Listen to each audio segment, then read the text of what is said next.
Olá pessoal, bem-vindos a mais uma aula do nosso curso de Automação Industrial 2. Nessa aula de hoje eu quero terminar esse assunto que nós começamos aí nas semanas anteriores, em que eu comentei com vocês as diferentes estruturas presentes no Graph7. Eu comentei com vocês a estrutura sequencial, comentei a seleção de sequência, e nessa aula de hoje eu vou estar comentando com vocês a estrutura do paralelismo, ok? Então vamos lá. O que é o paralelismo, tá? O paralelismo é quando nós temos aí no nosso processo diversas operações que podem ser executadas simultaneamente. Então, por exemplo, digamos que a gente tenha uma fábrica de refrigerante. Nessa fábrica de refrigerante nós vamos ter aí garrafas sendo lavadas, ao mesmo tempo que eu tenho garrafas sendo enchidas, ao mesmo tempo que eu tenho garrafas sendo empacotadas ou encaixotadas. Ok? Todos esses processos podem acontecer simultaneamente. Um não impede de o outro estar acontecendo em outra etapa do processo, certo? E é isso que caracteriza o paralelismo. Mas vamos lá, como é que o paralelismo é demonstrado no Graph7, tá? Ele vai ser representado aí pela divergência simultânea e pela convergência simultânea, ou divergência em E e convergência em E, que vai ser basicamente isso aqui que eu estou mostrando para vocês no slide, tá? É exatamente isso aqui, ó. Essa aqui seria, a de cima seria a divergência em E e a de baixo seria a convergência em E, tá? A divergência em E, ela necessariamente ela é formada por uma transição, seguida por essas duas barras e duas ou mais etapas posteriores, ok? Nós podemos ter aí dois ou mais processos acontecendo paralelamente na minha fábrica, ok? Para a minha convergência em E, mostrada aqui embaixo, eu terei várias etapas, duas ou mais etapas, convergindo nessas duas barras, e após as duas barras eu terei necessariamente uma transição. Tá? Mas como é que funciona a dinâmica dentro do paralelismo? Uma vez que a minha transição T6, mostrada aqui em cima para vocês, ela é validada e a receptividade dela é verdadeira, nós vamos entrar em todos os estados posteriores às barras duplas. Então, uma vez que essa transição aqui é transposta, tá? Eu entro no estado E4 e no E5 simultaneamente. Tá? Já a saída do paralelismo ela é um pouquinho diferente. Tá? Digamos que a gente tem um processo, que esse processo ele ocorre um pouquinho mais rapidamente do que o processo da direita. Então, digamos que eu cheguei aqui na etapa 16 no meu processo da esquerda. Tá?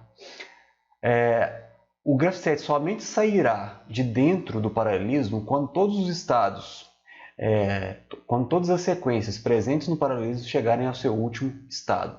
Então, necessariamente, eu tenho que estar no estado 16 e no estado 17. Se eu tiver mais estados, todos eles têm que ser contemplados.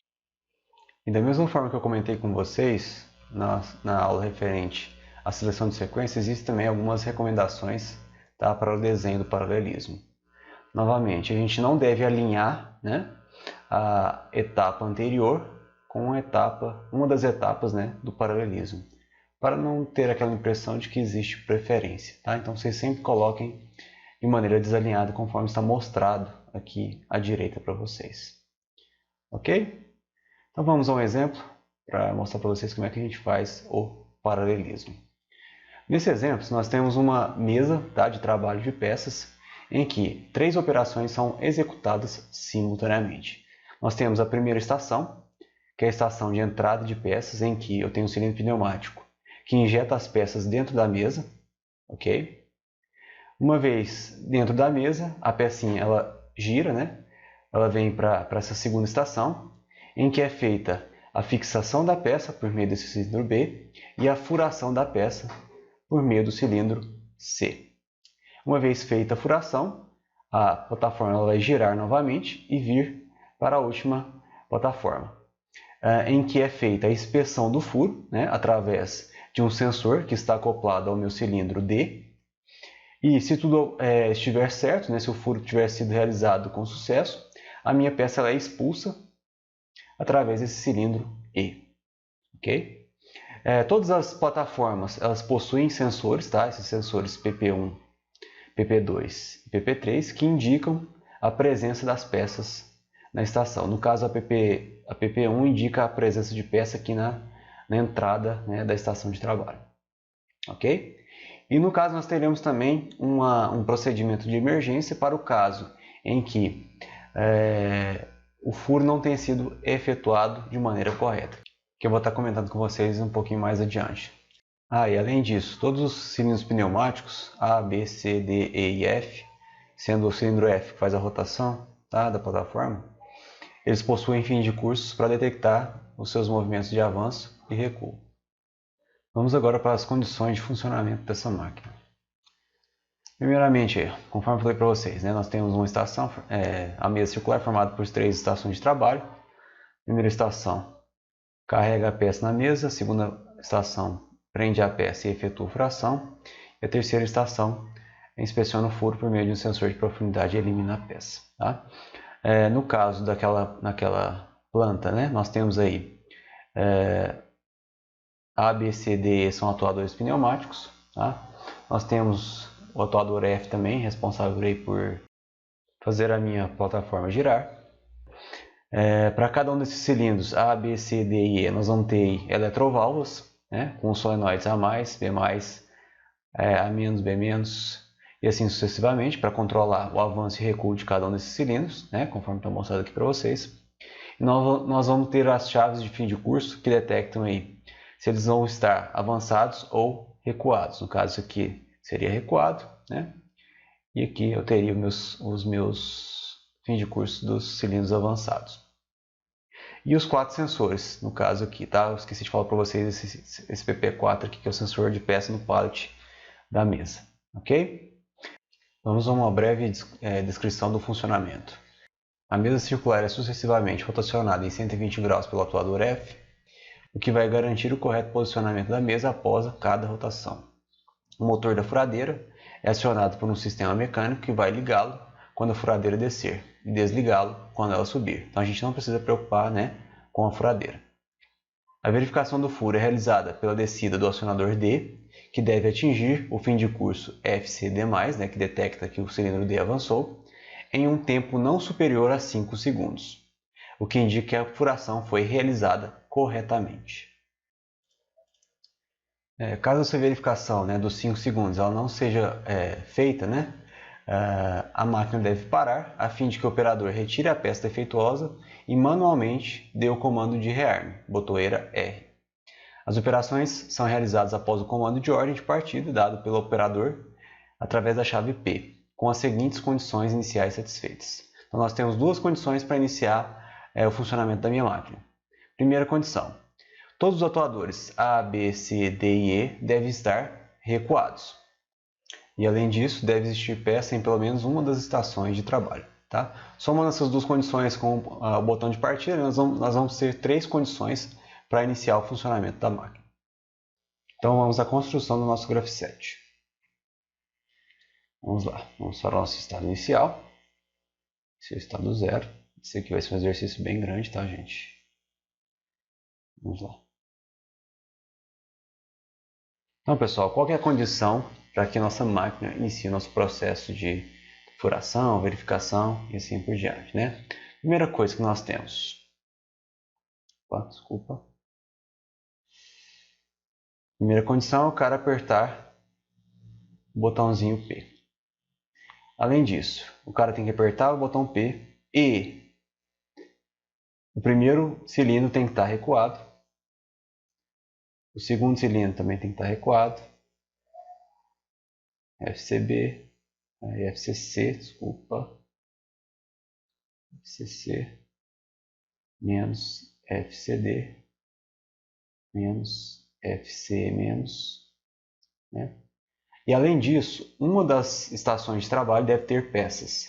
Ou seja, eu devo ter ativado ou o PP1, ou o PP2, ou o PP3. Uma dessas 3 tem que estar ativadas. Então, como é que a gente faz isso? A gente vai fazer assim, ó.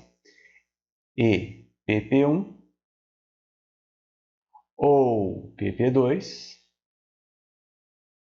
ou PP3.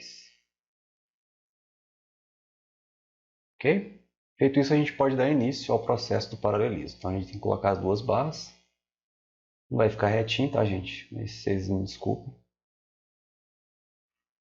E a gente pode iniciar, então, os processos, tá?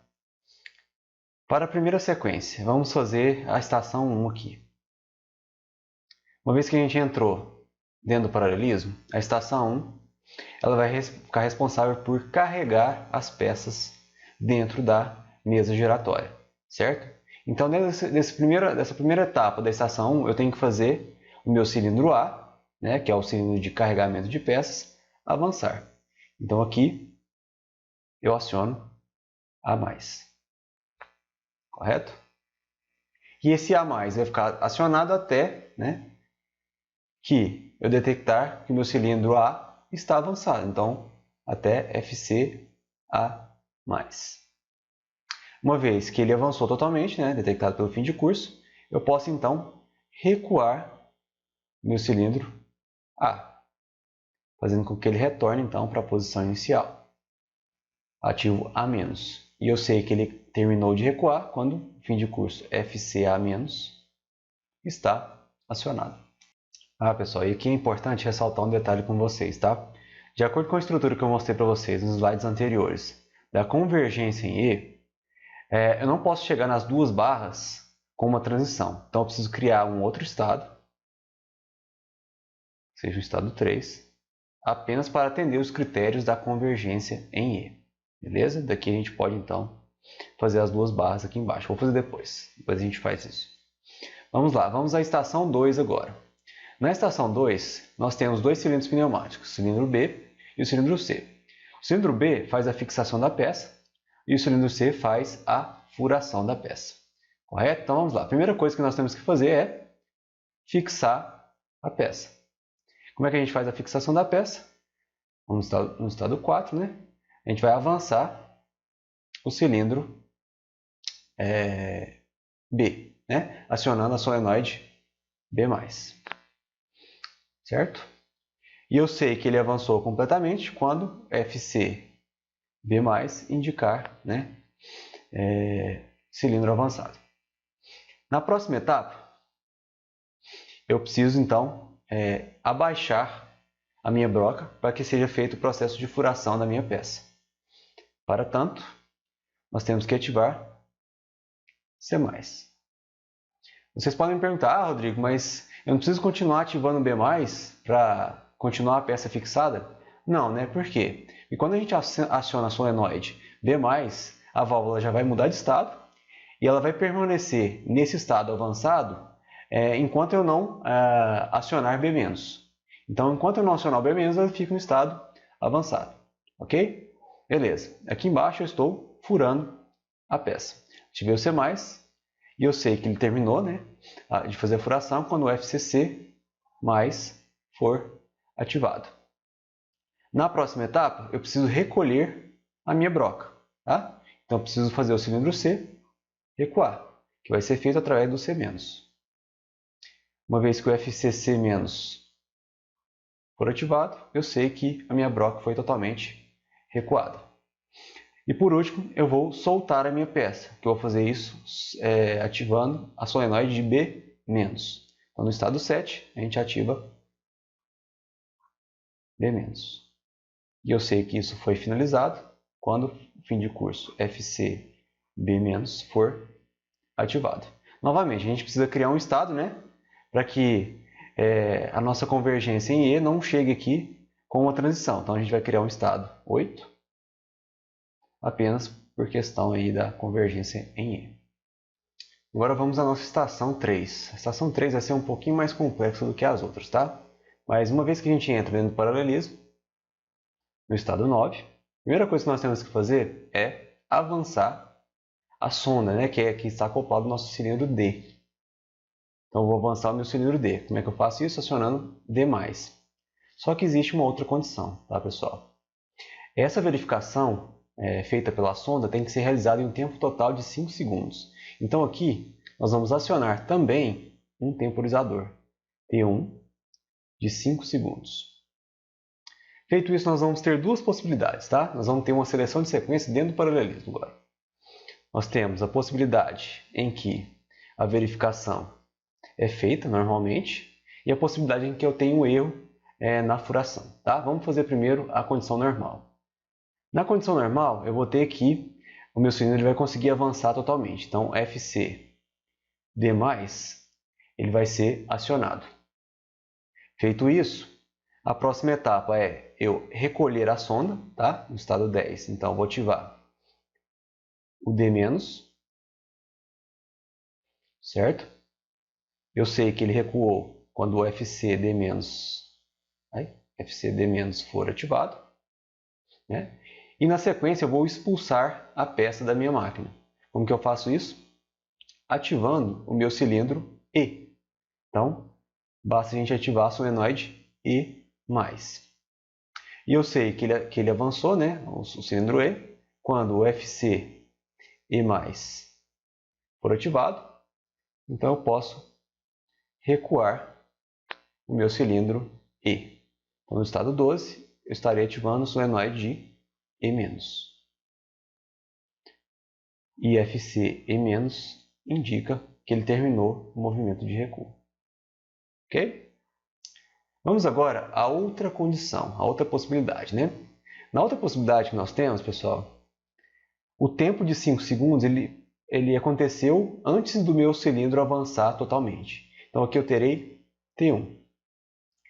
Se esse tempo passou 5 segundos e meu cilindro não conseguiu avançar, quer dizer que houve algum problema na furação. Tá? Então a primeira coisa que nós temos que fazer é retrair o meu sensor. Então no meu estado 13, eu irei retrair o sensor. Para isso eu vou ativar D-, certo? E eu sei que ele retraiu quando o FCD- indicar, né? Após esse estado, pessoal, conforme eu li no texto para vocês, tá? O operador ele tem que retirar manualmente a peça e apertar um botão para rearmar a máquina, tá? Então ele vai para um estado de espera. Vai para o estado 14, que é um estado de espera, em que não é ativado nada, tá? E eu fico apenas esperando o meu operador apertar o botão de reset. Ele vai tirar a peça e apertar o reset. Ok? É isso que acontece nesse estado 14. Feito isso, o processo se resume. Então aqui eu vou juntar os dois, tá? E vou criar um estado, né? Igual eu fiz para as sequências anteriores, o estado 3 e o estado 8. Só que esse aqui será o estado 15. E aqui nós encerramos então esse paralelismo, tá? Beleza. Vou fazer as duas barrinhas. Só que não acabou ainda o processo, tá, gente? Vamos lá. Na hora que eu sair desse paralelismo, pessoal, eu quero ir automaticamente para o próximo estado. E esse próximo estado vai ser um estado em que eu faço a rotação da mesa. A mesa precisa girar, né, para que o processo ele se recomece. Ok? Então, para que eu faça com que o paralelismo passe diretamente para o próximo estado, eu crio uma transição cuja receptividade é 1. 1 a gente sabe que é verdadeiro em binário. Ok? Então ele vai passar direto. Nesse estado aqui, de baixo, no estado 16, eu irei ativar o cilindro F. Tá? Eu não sei se eu comentei com vocês anteriormente, mas o cilindro F é um cilindro de simples ação. Então você aciona F+, ele avança, você desaciona o F+, ele recua. Então aqui eu acionarei F+, e uma vez que eu detectar que ele avançou, né, com FC F+, indica então que a minha mesa rotacionou de 120 graus. Feito isso, eu posso então retornar ao início do meu processo. Ok? Para ficar mais fácil, né, eu vou revisar com vocês também esse grafset. Eu vou apagar isso aqui e mostrar a versão final para vocês. Essa aqui então, pessoal, é a nossa versão final, tá? Então vamos lá, vamos revisar rapidamente o que a gente fez aqui no grafset. Nós temos a etapa inicial. Para iniciar o processo da nossa máquina, nós temos que ter botão ativado, e cilindro A recuado, e cilindro B recuado, e cilindro C recuado, cilindro D recuado, e cilindro E recuado. E uma das 3 estações tem que ter peça sendo trabalhada, ok?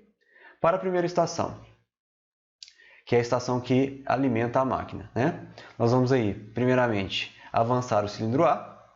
Uma vez que ele avançou, né, nós podemos recuar. Isso significa que a peça foi colocada na mesa de trabalho. Okay? Criamos esse estado 3 apenas por causa da convergência em E.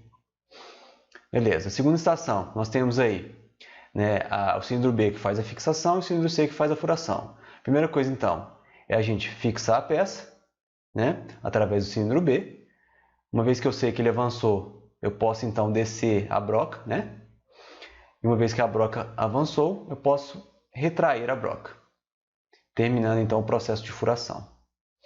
E depois a gente solta, né, a peça, porque ele vai ter que girar, né, em processos posteriores. Novamente a gente criou o estado 8 por questão da convergência em E. Já com relação à última estação, nós descemos a sonda, né, avançamos o cilindro D e disparamos o temporizador de 5 segundos. Para o caso da operação ocorrer normalmente, né, nós vamos ter aí o cilindro D avançado, né, o FCD mais ativa. Depois a gente pode então retrair a sonda, que é indicado pelo FCD-, e a gente expulsa a peça da máquina, né? A gente tira ela da mesa, ok? Que é feito através do cilindro E. Então a gente avança o E, uma vez que ele está avançado, a peça saiu da máquina, a gente pode recuar o cilindro E, que é indicado por FCE-. Do lado de cá nós temos aí que o tempo de 5 segundos ele passou, né? Significa que houve algum erro no processo de furação. A primeira coisa que a gente faz é recuar o cilindro, né, o sensor, no caso, e a gente sabe que ele recuou através do FCD-. No estado 14, o operador tem que tirar a peça manualmente da máquina e depois apertar o botão de rearme, que é o botãozinho R. E nós criamos aí o estado, né, o estado 15, da mesma forma para a convergência em E. Uma vez que a gente encerra, né, o paralelismo, a gente vem automaticamente para o estado 16, porque essa transição aqui é 1. A gente faz então o cilindro F avançar e a mesa vai então girar 120 graus. Uma vez que ele termina de avançar, a mesa acabou o movimento de giro, ok? Que é indicado pelo meu FCF+. Feito isso, a gente pode então retornar, né, ao estado inicial. Pessoal, para a gente encerrar a aula de hoje, eu gostaria que vocês então fizessem os exercícios que estarão disponíveis no Google Classroom, tá? E mais uma vez, obrigado pela atenção e até a nossa próxima aula.